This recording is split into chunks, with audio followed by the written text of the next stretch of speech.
बरनौ Raghubar बिसद yes सुनि कलि कलुष नसावंदौ श्री तुलसी चरण जिनकी जग काज कलि समुद्र डूबत लख्यो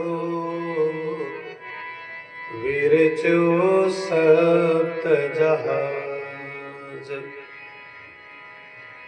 श्री राम सिया जू के पद कमल बारंबार मनाए गुण गाओ सिय राम जू के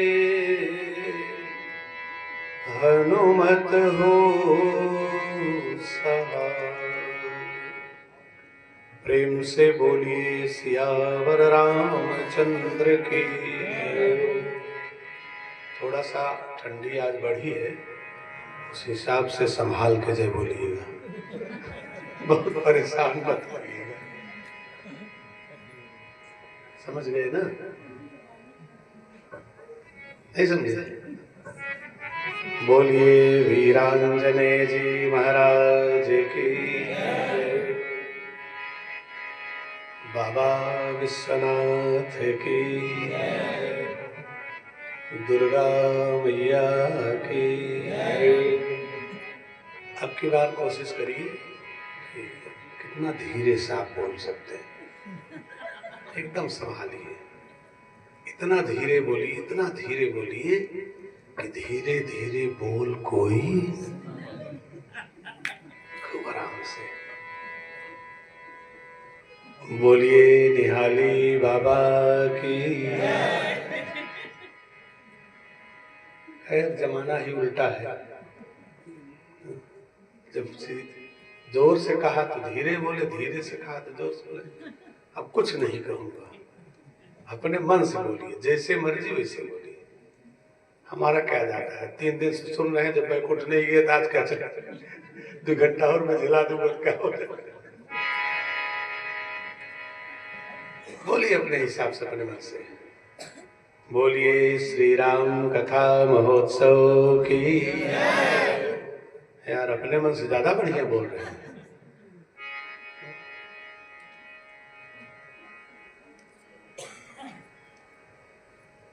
श्रद्धेय करुणेश जी महाराज की,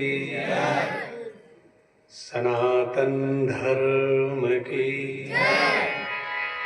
अब कहूँगा खूब जोर से बोलिएगा, बुलंद आवाज, आप लोग भी ताकत लगाइएगा। स्वभाव से हर मंच से सबसे आखिर में देश के नाम पर भारत माता की जय बुलवाता हूँ, और आप सबसे उम्मीद करता हूँ कि देश के लिए पूरे समर्पण के भाव से मुक्त कंठ गदगद हृदय गर्जना करिएगा। और सभी देवी देवता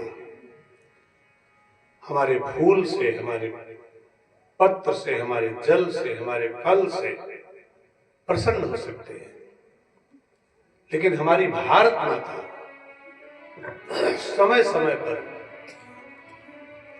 जब जरूरत पड़ जाती है तो हमारे रक्त को चाहती हैं, और समर्पण के भाव से अपनी मातृभूमि के लिए, देवताओं के लिए जल फल फूल चढ़ाइए, लेकिन मातृभूमि के लिए तन समर्पित, मन समर्पित और यह जीवन समर्पित।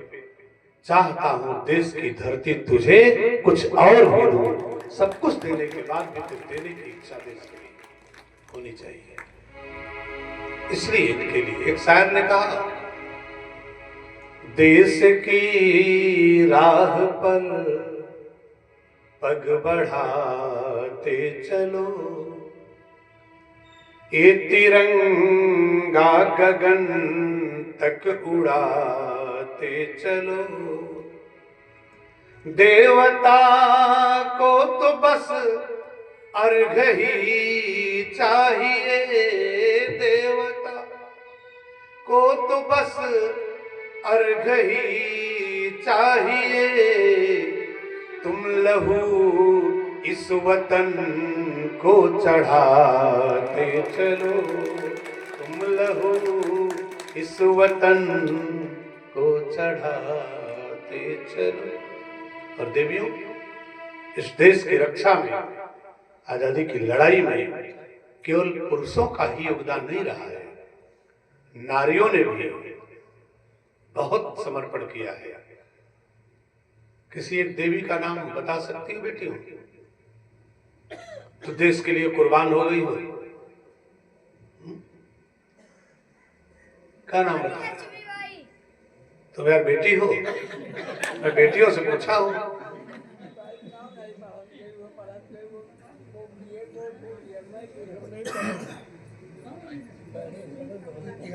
देखो, अब महासंसद की बैठक हो रही है, पास हो जाए तो बता देंगे कोई नाम। याद है क्या नाम था? किसी देवी का नाम बताओ, किसी नारी का नाम बताओ तो देश के लिए बताओ गुड़िया। अब जगाओ आप लोग पूरे नारी समाज को। नारी सशक्तिकरण 15 साल से तो मोदी सरकार चलाई, देख रहे हो सब लोग इतना सशक्त है। देखो बता रहे खाली निमोना पीस रहे में जिंदगी जा रही है, कौन सशक्तिकरण हम करके मसाला सिलबट्टा पीस रहे हैं। रानी लक्ष्मीबाई बच्चे ने बताया है, लेकिन ऐसे नहीं थे रानी लक्ष्मीबाई जैसे बता दिया। क्या नाम था बताओ?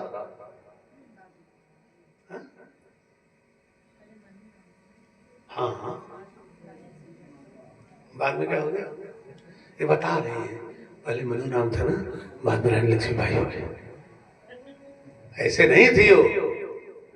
बुंदेले हर बोलों के मुंह हमने सुनी कहानी थी, खूब लड़ी मर्दानी वह तो हाँ झांसी वाली रानी थी। ऐसे ऐसे बता रही जैसे वो देवीगंज कोई लड़की है, झांसी वाली रानी थी।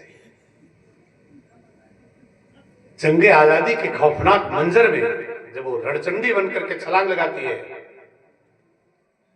इकलौते बेटे को दुपट्टे से पीठ में बांधा, जानती थी अंग्रेज इसको गुलाम बनाएंगे, इससे बेहतर है बेटा अकेला है, कुर्बान कर देना ठीक है, लेकिन अंग्रेजों की गुलामी इससे करवाना ठीक नहीं है। नन्हे बच्चे को अंग्रेज पकड़ लेते, पता नहीं क्या पीठ में बांध लिया।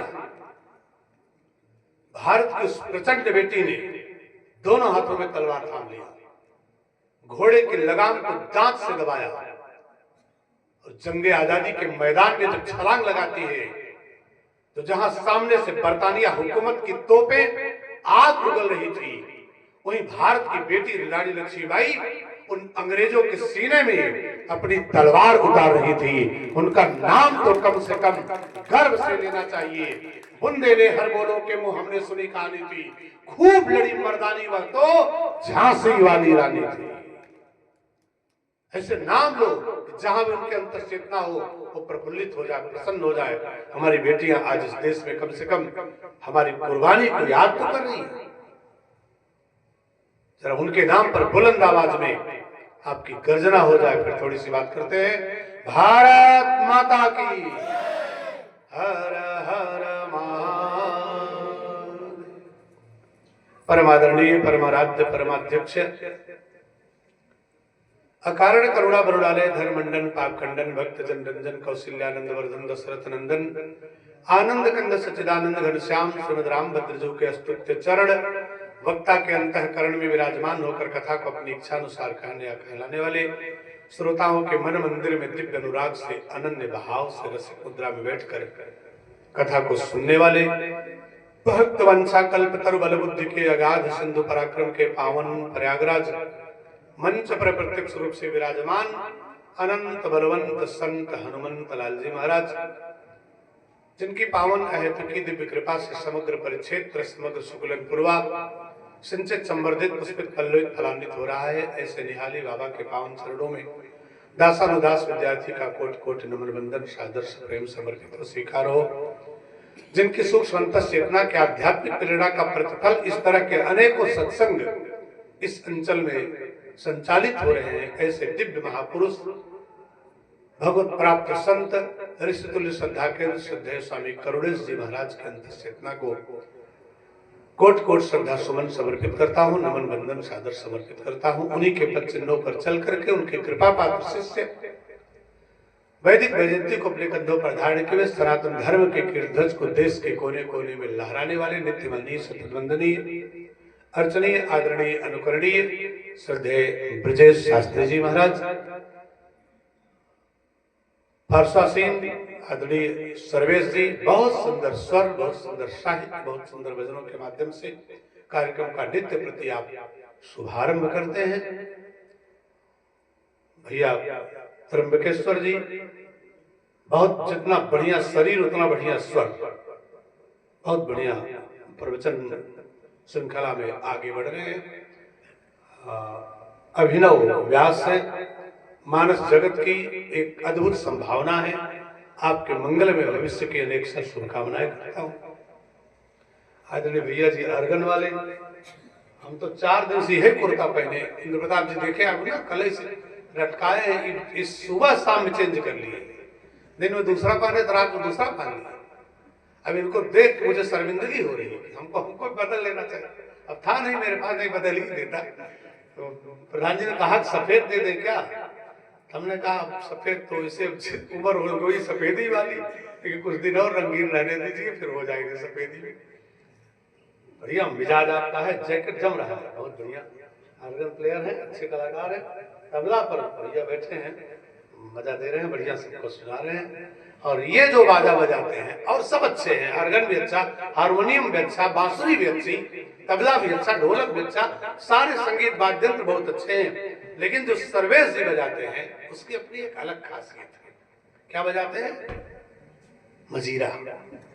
एक अच्छी दाल में जो महत्व जीरा का होता है, एक अच्छे संगीत में वही महत्व मजीरा का होता है। बिना जीरा का दाल किस काम का है ना? और जब मजीरा बजाते हैं पैड वाले अपना झोला उठा के चलते हैं, इतना बेहतरीन बजाते हैं। मजीरा एक ऐसा वाद्य यंत्र है जिसको न भी बजाया जाए, खाली 10 बार मजीरा मजीरा कह दीजिए, अगर मुंह से राम जी ने निकल जाए तो मुझे बताइएगा, कह के देख लो, मजीरा मजीरा मजीरा मजीरा मजीरा मजीरा मजीरा, वो बाजा है मजीरा जो लेकर बैठे सर्वेश जी। हमारा स्थल सुशोभित हो रहा है। धर्मानुरागी भक्तवृंद, उपस्थित देवियों, प्यारे प्यारे बालकों बालिकाओं नौजवान साथियों, वैष्णव परंपरा के एक विलक्षण संत, सरल सहृदय सत्यनिष्ठ साधक व्यक्तित्व, श्रद्धेय महाराज श्री दल सिंह पुरकुटी के संत शिरोमणि श्री राम सेवक दास जी के कृपा पात्र शिष्य वर्तमान महंत आदरणीय दिलीप दास जी महाराज, आपका बहुत बहुत अभिनंदन अभिवादन करता हूं।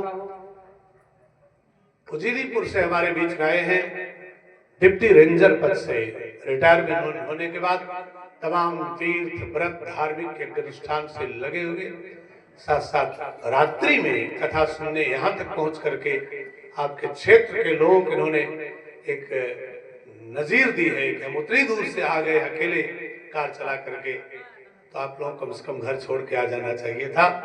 आदरणीय बाबू तेज बहादुर सिंह जी, बहुत अच्छे व्यक्तित्व हैं, आपका जोरदार तालियों से अभिनंदन करिएगा। आप सबके जाने माने पुराने पहचाने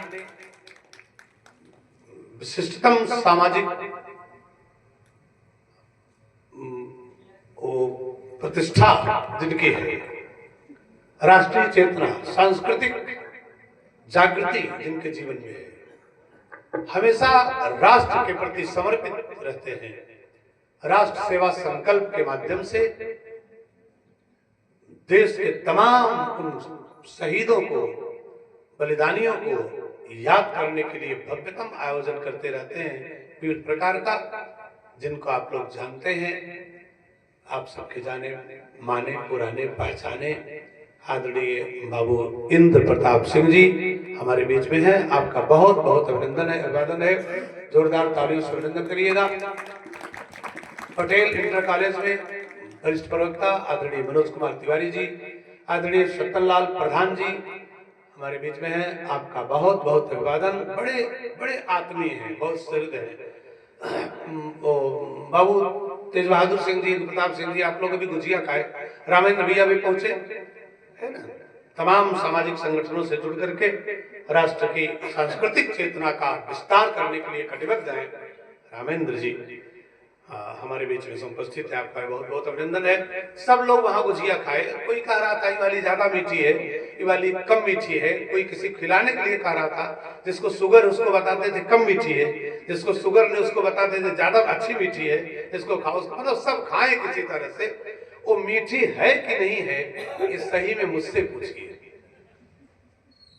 गुजिया कैसी लगी ये मुझे केवल तब पता चला जब प्रधान जी ने बड़ी वाली नोट दक्षिणा में दिया है। उसी से टेस्ट पता चलता है। दक्षिणा बढ़िया, टेस्ट बढ़िया। दक्षिणा नहीं, कोई टेस्ट नहीं। टेस्ट में बेस्ट आइटम तभी लगता है जब ब्राह्मण को दक्षिणा मिल जाए। बहुत सेवा सत्कार आप करते हैं। और एक बात और बताऊं, ऐसा भाव कभी कभी मिलता है। हमारे पिताजी से के समान उम्र के होंगे, आपको ज्यादा ही हो सकता है होंगे प्रधान जी, लेकिन बहुत बढ़िया। आज होली है ना, इन्होंने वो लगवाया बुकवा हमको रगड़ रगड़ करके। और जो लोग मालिश कर रहे थे वो राम तीर्थ जी शर्मा, बढ़िया लगाए। एक और सज्जन थे जो मालिश कर। प्रधान जी ने कहा तुमसे बन नहीं रहा है, अब हम कर दे तो भी आनंद आ जाएगा। हमने कहा बाबूजी आप पिता तुल्य हैं, आप ये सब खतरनाक काम मत करिए। अब पता चला सिंगल आदमी कहीं मसक दो, कोई हड्डी इधर उधर हो जाए तो कथा हो जाए, प्लास्टर लगे पहले, तो हम कब कहिए हम आपकी सेवा कर दे। तो ये भाव बहुत बड़ी बात है। इतनी उम्र का एक प्रतिष्ठित बुजुर्ग जो सन 72 से इतने दिनों तक प्रधान रहे हो, लगभग 40 साल तक जिन्होंने ग्राम सभा का प्रतिनिधित्व किया हो, अगर मेरे जैसे बच्चे की सेवा करने का भाव रख रहे हैं, पैर दबाने हाथ सिर दबाने की सेवा का भाव रख रहे हैं, तो सच बताऊं कोई गुजिया नहीं, रसमलाई अफलातून बर्फी कोई खिला दे, लेकिन ये समर्पण ये भाव कभी कभी कहीं कहीं देखने को मिल सकता है। वरना सब अपने ईगो में टने रहते हैं, हम ये हैं हम वो हैं, ये हमारे बच्चे, इनका हम पैर क्यों दबाएंगे, क्यों छूएंगे। लेकिन आपने कहा हम दबा दें, अच्छा लगेगा आपको, बढ़िया सेवा कर दे। हम जानते हैं पुराने आदमी, हृदय गदगद हो जाता है ऐसा सुन करके। बिना मतलब के किसी की प्रशंसा में नहीं करता, जितना देखता हूं जितना पाता हूं उससे कम से कम 30-40% कम उसके बारे में बोलता हूं। जो सच्चाई है वही बयां करता हूं। ऐसे तमाम लोग यहाँ बैठे इस कार्यक्रम के मूल से जुड़े हुए नींव की ईंट की तरह से काम करने वाले आदरणीय शिव शंकर मिश्रा जी, संगम मिश्रा जी, तमाम अच्छे लोग हमारे बीच में हैं। पीछे कुछ लोग खड़े हैं, उनको या तो कुर्सियां दिलवा दो या तो यहाँ विनम्रता से आग्रह करके बैठा दो। खड़े रहते हैं आप लोग, समझ में नहीं आता है। इतनी अपार भीड़ नहीं है, 10-20 लोग खड़े भी रहते कोई फर्क नहीं पड़ेगा। आ जाए आगे, जगह खूब बढ़िया खाली है, बढ़िया गद्दे बिछे हुए हैं। आप सबसे निवेदन है आके बैठ जाए।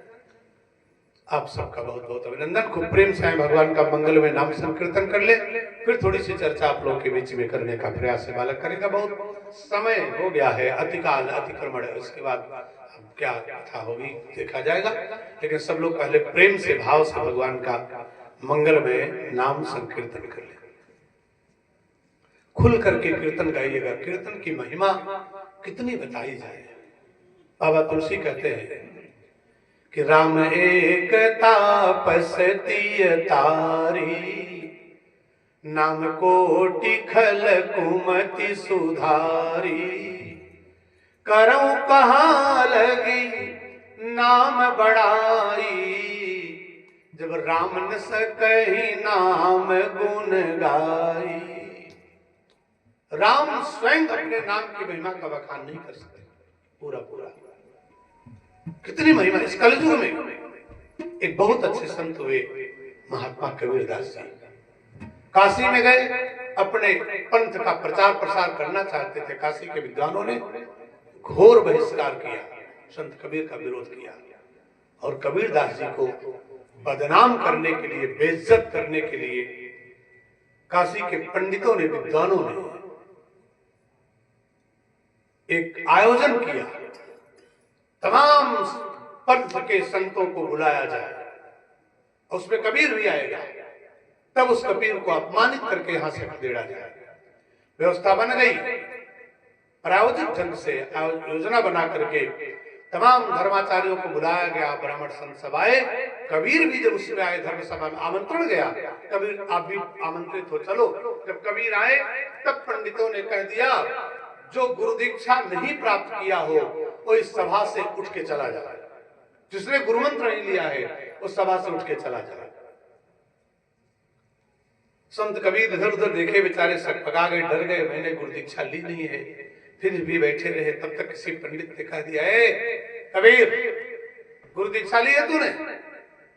अब बेचारे कबीर सांच बराबर तब नहीं, झूठ कैसे बोलते। कहा पंडित जी हम तो गुरु दीक्षा नहीं ले पाए। आ गए हैं संत सभा में, आप लोगों के बीच में बैठे रहने तो कुछ उपदेश प्राप्त कर लेंगे। पंडितों ने खूब अपमानित किया, हटाओ इसको, हटाओ, देखो गुरु नहीं किया है, ये जो है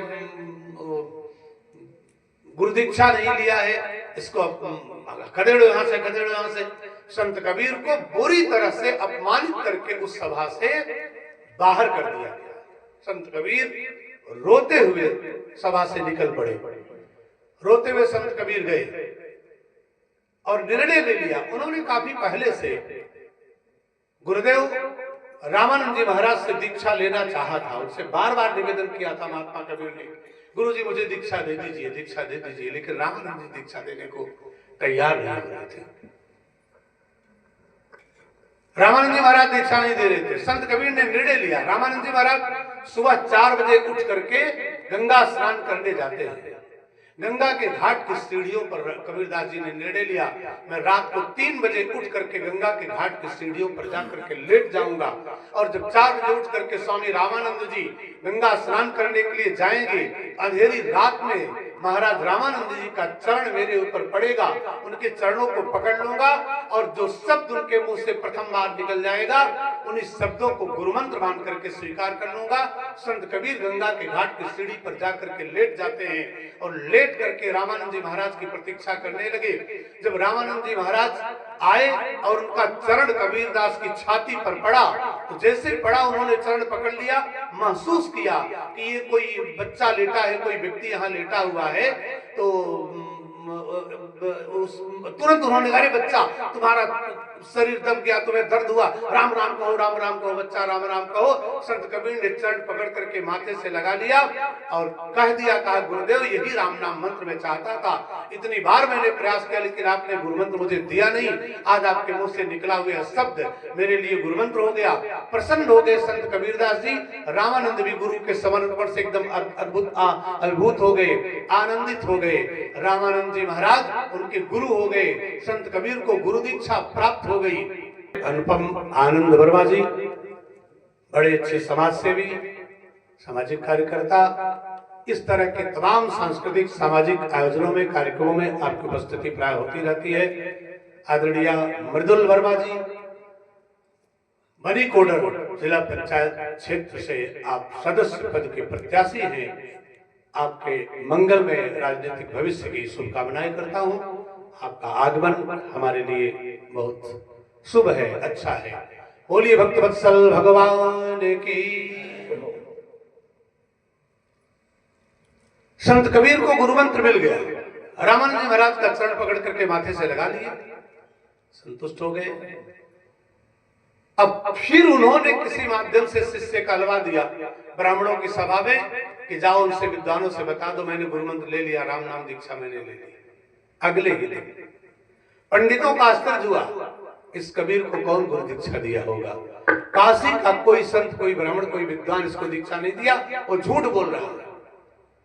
फिर धर्म सभा बुलाई गई, कबीर को आमंत्रण गया। कबीरदास जी ने कहा जब तक मैंने गुरु मंत्र नहीं लिया था तब तक मैं ऐसे सामान्य बुलाने पर आपके बीच में चला आया था, अब मैं ऐसे नहीं आऊंगा। पंडितों ने कहा फिर आओगे कैसे? पंडित लोग जान गए पूरी काशी में कबीर को कोई गुरु मंत्र नहीं दे सकता। एक किस जाति का है, किस कौम का है, किस वर्ण वर्ग का है, किसी को नहीं पता है, इसलिए कोई इसको दीक्षा देगा नहीं, झूठ बोल रहा है। अगर किसी तरह से आ जाता तो आज इसको बुरी तरह से दोबारा अपमानित करके तब हम वापस करते। पंडितों ने योजना बना ली और संत कबीर को बुलाने के लिए परेशान हो गए। महात्मा कबीर ने कहा ऐसे नहीं जाऊंगा। कल आ गया था तो आ गया था, अब मंत्र ले चुका हूं। जब गुरु मंत्र नहीं पाया था, राम नाम दीक्षा नहीं मिली थी, तो ऐसे आ गया था, अब नहीं आऊंगा।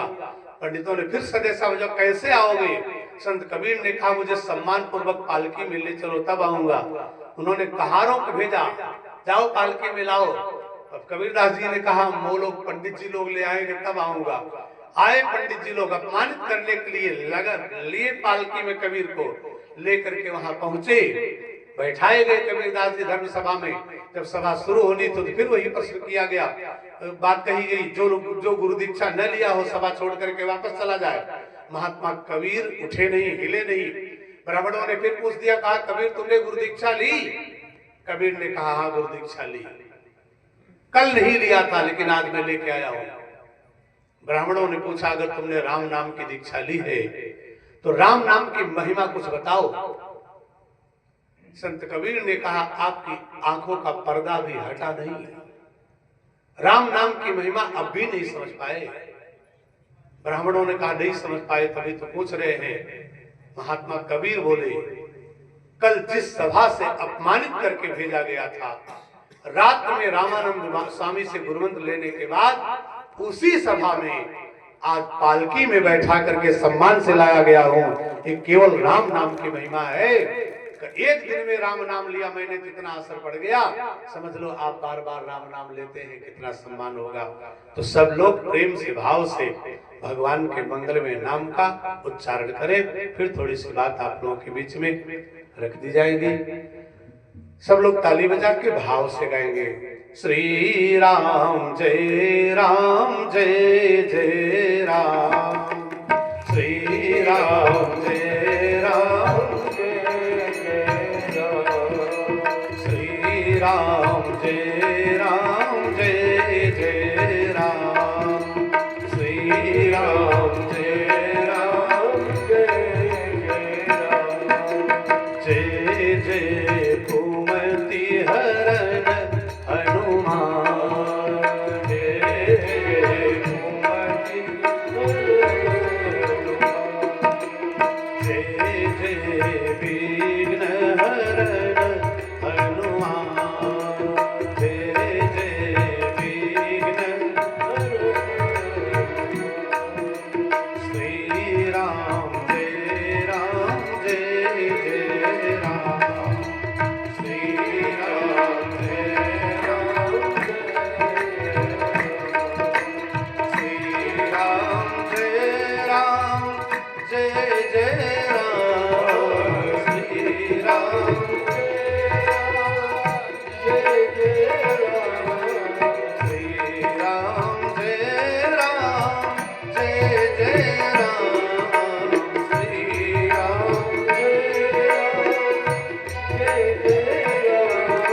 जय सिया राम जय जय सिया राम, जय सिया राम जय श्री राम जय राम जय जय राम, श्री राम जय राम जय जय राम, श्री राम जय राम जय जय राम, श्री राम जय राम बोलिए सियावर रामचंद्र की जय। सिय रघुवीर विवाह जे सब प्रेम गावहि सुनहि।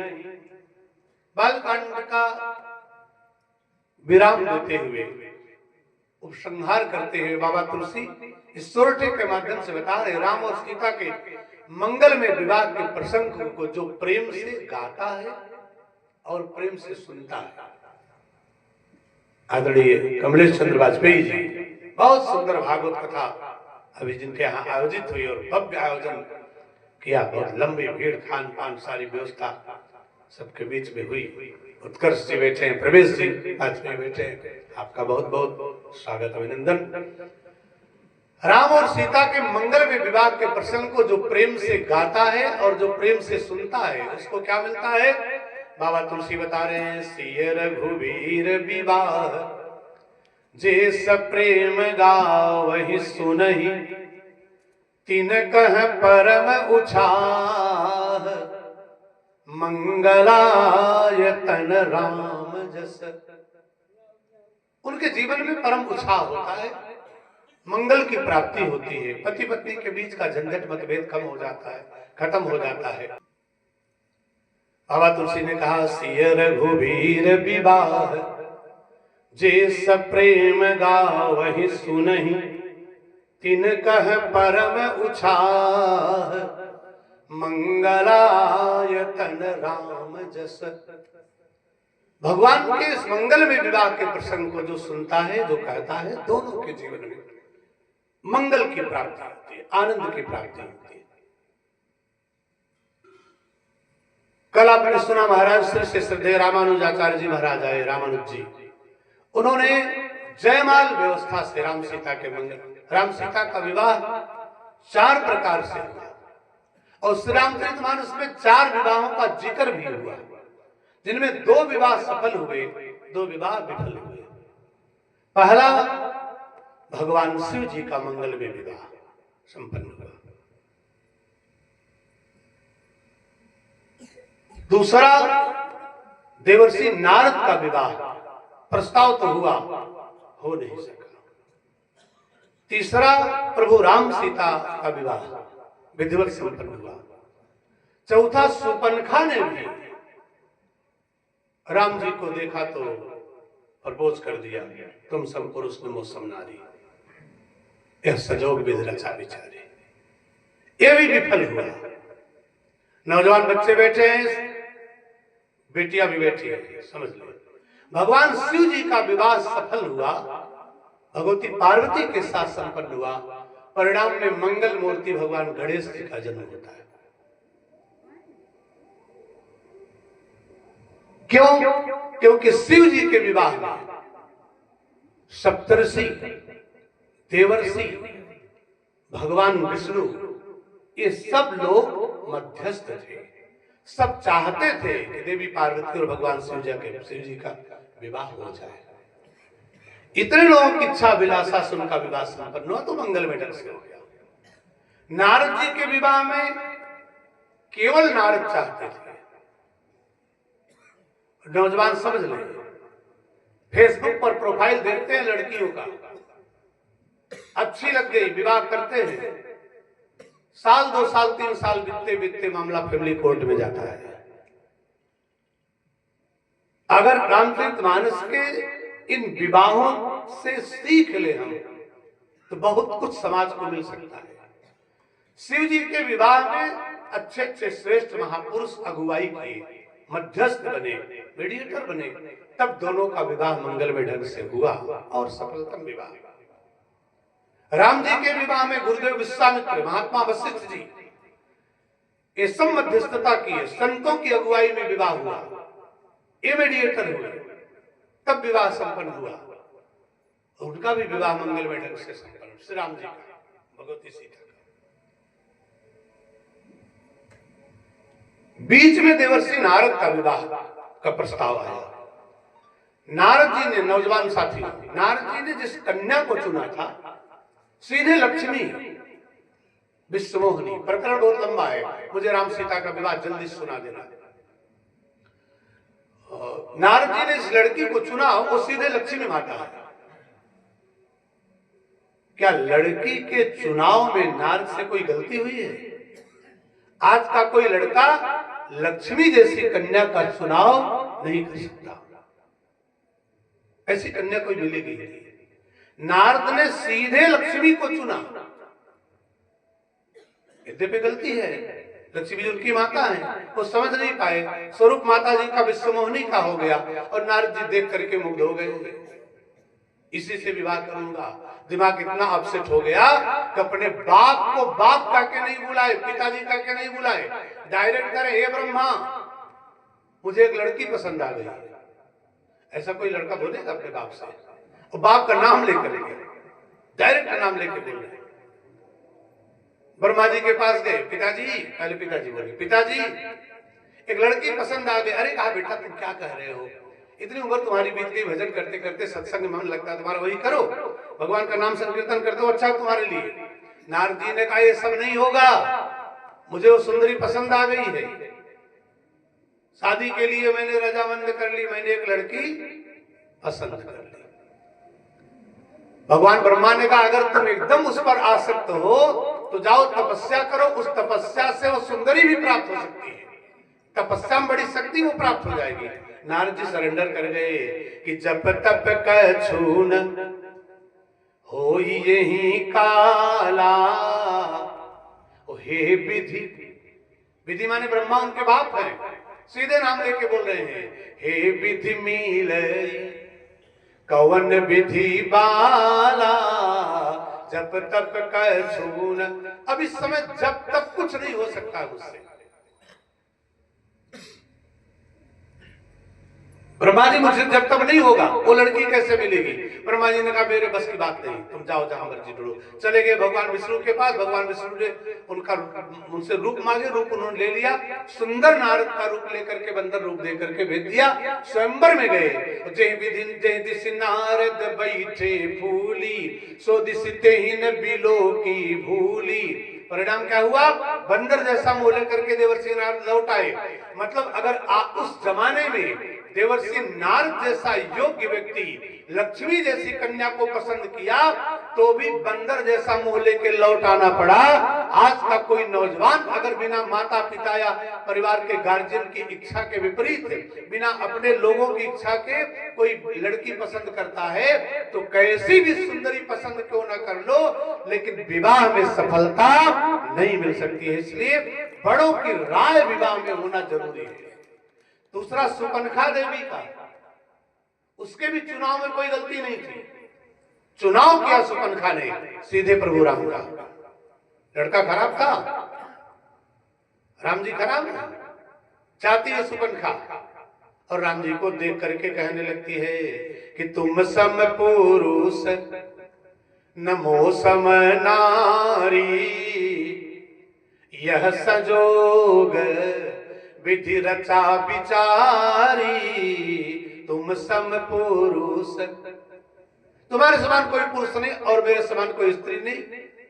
बहुत सुंदर बन के गई थी, बहुत बढ़िया मेकअप करके, खूब सज के, foundation, cleansing, bleaching, facial, eyebrow, threading, Shahnaz Husain सब मेंटेन किया। रुचिर रूप धरि प्रभु पह जाई, बोली बचन बहुत मुस्काई, तुम सम पुरुष नमो सम नारी, यह संजोग विधि रचा विचारी। राम जैसे वर को चुना था सुपनखा ने, कोई गलत निर्णय नहीं हो रहा था, अच्छा निर्णय था उसका, लेकिन बीच में न भाई है, न भतीजा है, न बाप है, न कोई गार्जियन है। अपने मन से, बेटियां समझ ले, अपने मन से अगर सुपनखा ने राम जैसे वर को भी चुना तो भी सफल नहीं हुई, नाक कटवा के लौटी है। अगर आज कोई हमारे परिवार या समाज की बेटी बिना माता पिता की इच्छा के, बिना अपने गार्जियन अभिभावक की मर्जी के सुंदर से सुंदर वर खोजने की गलती करती है तो बाई चांस चोरी से विवाह तो कर सकती है, लेकिन दाम्पत्य जीवन उसका सुखमय नहीं हो सकता है। सुपनखा नाक कटवा के आ गई है तो आज हमारी बेटियां भी केवल नाक कटवा सकती हैं, सुंदर घर भर उनको अपने मन से नहीं मिल सकता। इन सब की जरूरत है विवाह में। माता पिता, गार्जियन, गुरु, संत, ब्राह्मण ये सब मध्यस्थ होंगे, विचार करेंगे, तब सुंदर घर भर आपको प्राप्त हो सकता है। नारद भी फेल हुए, लड़का भी और लड़की भी फेल हुए, दोनों का चुनाव गलत नहीं था, लेकिन राम जी का विवाह संपन्न हो गया। क्यों? क्योंकि राम जी के विवाह में गुरुदेव विश्वामित्र स्वयं अगुवाई किए थे। धनुष टूट गया, चार व्यवस्था से राम जी का विवाह हुआ। पुष्प वाटिका में दोनों ने एक दूसरे को देखा और मन ही मन स्वीकार कर लिया, एक विवाह उनका हो गया। दूसरा, जनक जी की शर्त के अनुसार जो धनुष तोड़ेगा उससे विवाह होगा। टूटत ही धनु भयउ विवाहु, सुर नर नाग विदित सब काहू। दुनिया जान गई धनुष शर्त थी, धनुष टूट गया, राम सीता का विवाह हो गया। तीसरी व्यवस्था, सीता जी कर सरोज जयमाल सुहाई, प्रेम विबस पहिराई न जाई। और अंत में क्या किया? गाँव ही छवि अवलोकी सहेली, सिय जयमाल राम उर्वेली सिय जयमाल। भगवती सीता जी ने जयमाल राम जी के गले में डाल दिया। तीसरी व्यवस्था से विवाह हो गया। अब महाराज जनक जी ने कहा विश्वामित्र जी महाराज अब मंडप में दोनों का विवाह हो जाए। विश्वामित्र जी ने कहा जितना मेरा अधिकार था वो मैंने कर दिया। उस वाटिका में दोनों ने एक दूसरे को देखा, स्वीकार कर लिया। धनुष यज्ञ में धनुष तोड़वा करके मैंने उस तरह के अनुसार राम को सुंदर वर बना दिया और जयमाल भी पड़ गया। ये भी व्यवस्था पूरी हो गई। अब आगे मंडप में विवाह करने का अधिकार राम जी के पूज्य पिताजी को है। अब जनक जी यहाँ से आप पत्र लिखिए, जनकपुर से पत्र जाए और महाराज दशरथ जी को बुलाए, सम्मान पूर्वक वो बारात लेकर के आएंगे, तब विवाह होगा। जनक जी ने सुंदर पत्र लिखा। उस पत्र के साथ राम और लक्ष्मण ने भी एक एक पत्र लिख दिया अपने पूज्य पिताजी के नाम। पिताजी को हमारी भी चिट्ठी दे देना। लक्ष्मण जी ने कहा हमारी भी चिट्ठी दे देना। जनक जी ने अपने पत्र में लिखा था चक्रवर्ती सम्राट नरेंद्र महाराज दशरथ जी का, जो इस मिथिलापुर के नरेश महाराज जनक का सादर प्रणाम निवेदित हो। महाराज आपके दोनों पुत्रों ने बहुत महान कार्य किया है। मैं अपनी बेटियों का विवाह आपके पुत्रों से करना चाहता हूँ। आप सुंदर बारात लेकर के आए, इस याचक की याचना स्वीकार करें। पत्र ठीक।